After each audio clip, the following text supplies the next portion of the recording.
Good morning, students. We are going to discuss the first chapter, second part. In the previous class, I discussed the origin of early man, hominid, hominoid, their features, Australopithecus and Homo, their features, and the three different types of Homo habilis, Homo erectus, and Homo sapiens. Then finally we discussed different ways of obtaining food. Today we are going to discuss the pattern of residence where they were staying.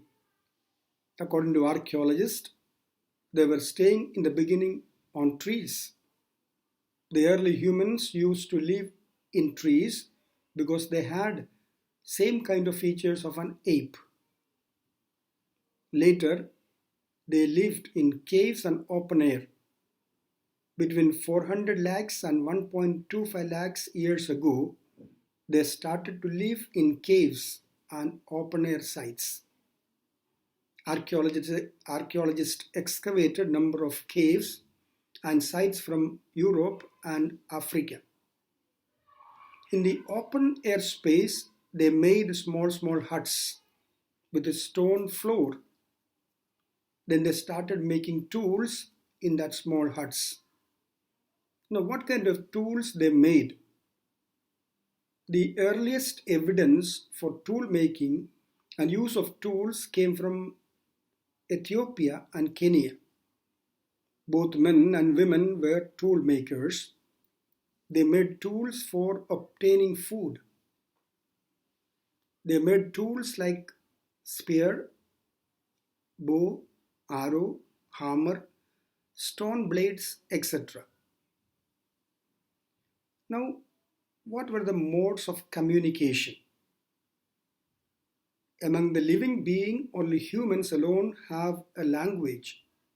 Now the question, how the language was developed?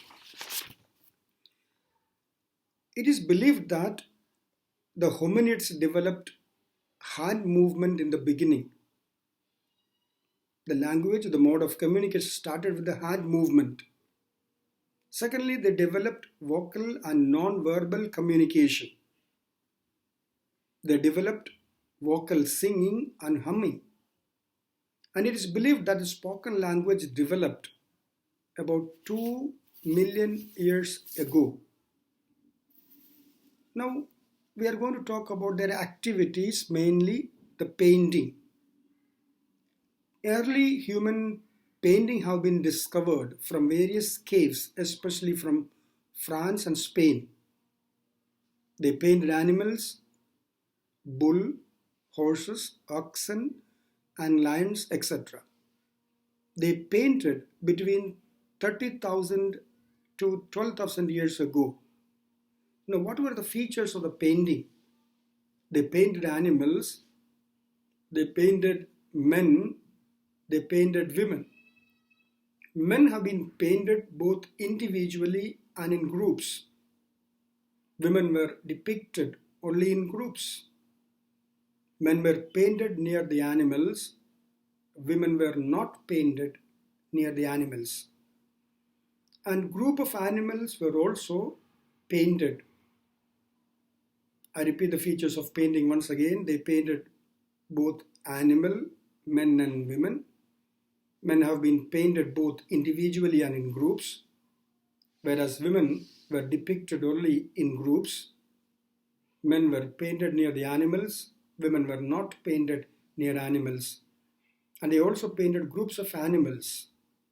And it is believed that the painting of the animals were associated with some rituals or some magic for the success of hunting.